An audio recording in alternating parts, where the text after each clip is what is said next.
Do you need a Pinterest workflow that works and helps you grow your Pinterest business account?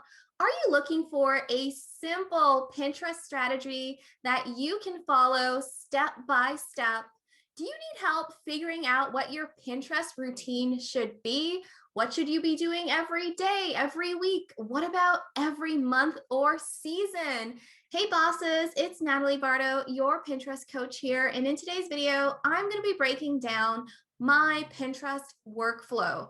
This is my overall strategy that I use to grow my account.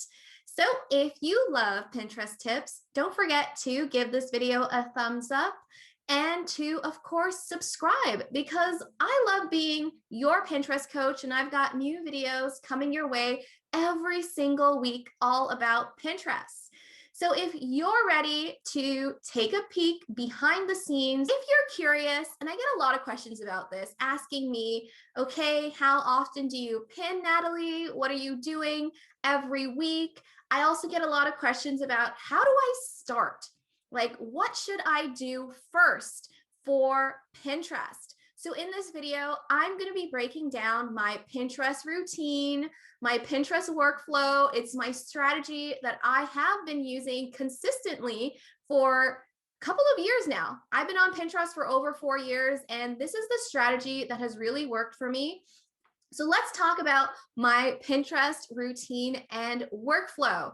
So I'm going to break this down in terms of what I do on a seasonal base. So say that's the season of spring, summer, fall, and winter, those 3-month chunks, and what that looks like on a monthly, weekly, and daily basis, as well as some things that I do every 4 to 6 months, depending how much time I have. So if you're getting started right now, maybe you've let your Pinterest account slip a bit, you haven't been consistent, or you're just getting started from scratch, these tips are going to help you to figure out a place to start. So these is exactly what I do on my It's All You Boo account. This is my main account for my blog. So the first thing I always do is look at a calendar. I know that seems like a random thing to do, but you want to know what is the season, what's coming up next. It is all about seasonal content. So for this, I actually just use my free seasonal Pinterest planner, which you can click the link below to get your very own copy. So I sit down and I'm like, okay, what is the next season? The season that's coming up next for me is summer because I want you to always remember to plan 60 to 90 days ahead. So spring for me is pretty much wrapped. I've already done all of this stuff for spring. So I'm going to sit down and I'm going to show you guys. This is basically like my cheat sheet for the season. So I'm going to get a new piece of paper. This is literally just scrap paper. And I'm going to write down all of the pieces of content that are relevant for the next season. So that's the season of summer. So whether that's how to set goals for your summer vacation, maybe it's things that students should be doing over the summer. Maybe it's for you, if you're a travel blogger, road trips that you can take this summer, whatever it is, you're going to want to write all of that down. So if you're not sure what those topics are, you're going to want to check out my video about how to plan seasonal and trending content, how to come up with those topics ideas. It's really going to help you flush out this list. Another trick is to actually just check your Google Analytics and see what was trending last year at this time, because odds are people are going to be interested in that again. So I write down all of those topics ideas. I always also head into my Pinterest analytics and I check to see what are those top pins right now, what posts are performing, and I'm going to want to design more pins for that. So once I've got my list of things that I'm going to be focusing on, these are the topics, these are the blog posts. I use my seasonal planner, which you can get a copy of. The next step is to design pins. So I'm then going to hop into whether that's Canva or whether that's Tailwind Create, and I'm going to batch design pins. So typically, since I usually only pick about 7 blog posts that I'm going to focus on for a good, 2-3 month period, I'm designing a lot of pins, 10 plus. a variety of pins using a variety of templates. They're not all going to look the same. And I'm going to spread out those pins, but I want to make sure that I do a lot of designing at once so that I'm maximizing the time. So I'm designing pins. Another thing that I want to do is, because I've got new blog posts coming out on my site every single week. So something that I want to do is make sure that I'm designing pins for my new content as well. So I'm also going to make sure I design some fresh pins for this fresh content. That's going to ensure that when I schedule my pins, I've got a variety of content going out, not just pins for pre-existing content. So it's a balancing act. It's about your top trending seasonal posts that you're going to push every season. So say you've got summer posts. These are posts from last year, or you're creating them this year and you're pushing them now, but at 12 months from now, they're going to be relevant and in season again. So then you're going to push them again by designing fresh pins. So it's a combination of your best content for the season, plus your brand new, most fresh, as in it was just published, and they're brand new pins that have never been seen on Pinterest. So the next step is to schedule my pins. I know a big question that a lot of people have is, should I be manually pinning or should I be scheduling? Honestly, the answer you get depends on who you ask. I have always been a fan of using a scheduler because I find that it is the best use of my time. I've got 2 sites that I'm running by myself. I don't really have time to be manually pinning. So this is what I do. I hop into Tailwind and I schedule all of those pins at once. It's going to help me make the most of my time. So after designing all of my pins, you can see here, I've just saved them all to a folder. This is how I stay organized. So these pins are ready to upload and schedule with Tailwind. You see how many I designed for one post, but I'm not going to just schedule these all for 1 week. I'm going to schedule about 1 pin every week, every 2 weeks for several months. And then I'll do the same thing for about 6 or 7 other posts, and I'm just spreading it all out. So eventually all these pins will overlap and it's a nice mixture. I'm not sharing the same link over and over to Pinterest. That's a big no-no. If that's something you do, you want to check out my video about the 7 things you should not do if you don't want to get blocked on Pinterest. And that is one of them. So spoiler alert for that. So once I have these pins, I'm going to hop into Tailwind. So I'm going to upload a bunch of those pins at once. So I'm just going to select, say, these 5, choose to upload. You can see they all just upload at once. The benefit of using something like Tailwind is that instead of having to do 1 pin at a time, I can actually just batch do this in a quick and easy way. And I'm then going to schedule them.